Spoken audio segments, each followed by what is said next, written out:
When you think of a safari, I usually think of really far-flung places like Borneo, Uganda, maybe even the Amazon. But what if we told you could do a safari right here in a rainforest in the UK? And that's what we're going to do today. We've booked ourselves a local 2-hour safari right here in the Forest of Dean.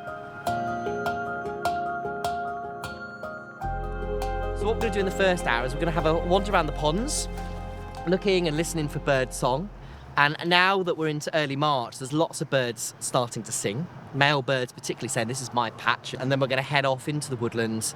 And then when we get into that second hour, that's when we're more likely to perhaps spot something like a deer or a boar coming out. So we'll see how we get on. Oh, okay. So it's always nice. The nice thing about having a little bit of food out here is you just get to see these birds a little bit better than you would if they were up in the trees. We've noticed since being here that all the different species tend to just hang out together. Yeah, well... Are they not bothered by each other? No, they're bothered about the same species. So this great tit, for example, it's just disappeared in the stump. Yeah. If there's another male great tit in its territory, it'll be bothered by that. But when they are, particularly because we're still in winter, well, no, we're just into spring now, aren't we? Yeah. Then actually they're not too worried, really.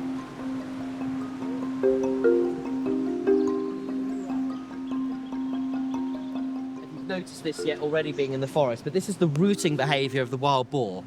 So this is where they use their nose and they use their heads to kind of turn the grasses over. Yeah. And this sort of rooting behaviour is really good for the forest. You can see some footprints down here as well. This is a boar footprint, and you can tell it's a boar footprint because first of all these two clefts here are very wide, but then you've got these two extra little footprints here, and these are the dew claws. Ed explained to us that 600 years ago, boars were wild all across the UK, but were sadly hunted into extinction. They were eventually reintroduced wild into the Forest of Dean 25 years ago, but due to the natural predators, wolves and lynx, also being hunted to extinction, the numbers grew to over 2,000, which became troublesome for the rest of the nature in the forest. So now Forestry England manage the population, keeping it at around 400 to 500. The other thing about keeping their numbers low as well is that they tend to stay more in the forest and stay quite wild then, yeah, rather than coming into towns and villages and becoming a bit more habituated, because that's when perhaps you could get more of a conflict with a dog or a person and things like that. But they're generally scared of people, so if we do see any tonight, we're going to be very quiet, we're going to be very slow and quiet on our feet because they'll run away otherwise, you know. Yeah. They're very shy. So we just stopped for a moment to see if we can see some boar or some deer. Where the sun is in the background here is about where the deer or the boar might be at the minute. So apparently they will be far enough away that they don't think that we can see them, but they can see us. It's so nice here. It's so nice. What is it called? So it's called a goosander. She's a fish-eating duck, and she's just having a little rest. Can you see there? She's very grey with a reddy colour beak and a burnt kind of brown colour head.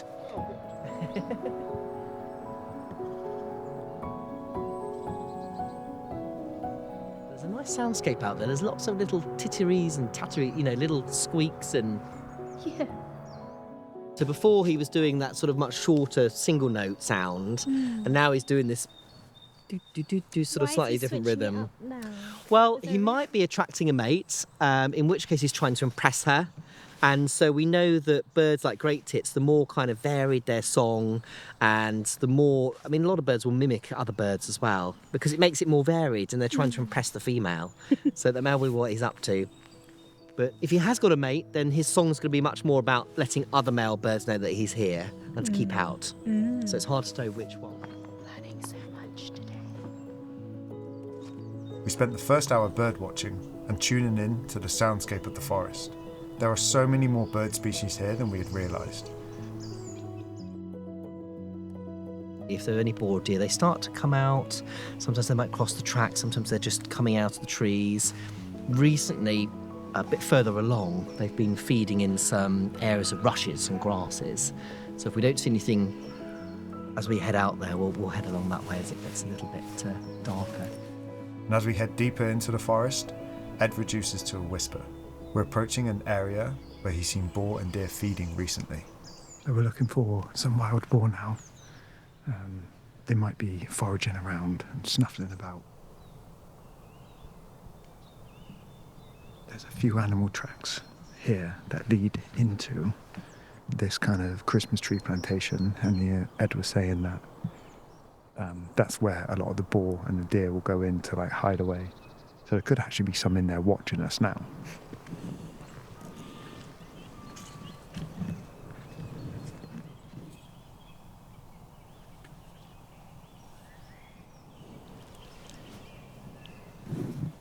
It wasn't looking promising for us to see any larger animals, but then Rebecca spotted something. I just saw a boar, and I was just stunned, so I stared at it. And then it ran away, so we're hoping another one's gonna come out. But if it's a male, I suppose it would be by itself. Yeah, it could So be a male maybe- boar, young male boar. It's by itself. We'll creep down because although it ran across, it could just be on the edge further down. But yeah. So after moving a little further down the path, we were in luck. There is a fallow deer there, quite far away, but we can just about make it out of the silhouette.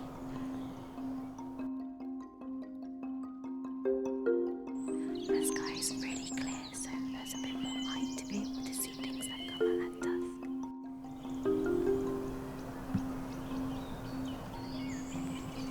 So we've just seen a wild boar. Elliot, Ed thinks he's about 9 months old or so. We could just see his little ears poking up above the grass. And he's watching us. His ears are like turned towards us.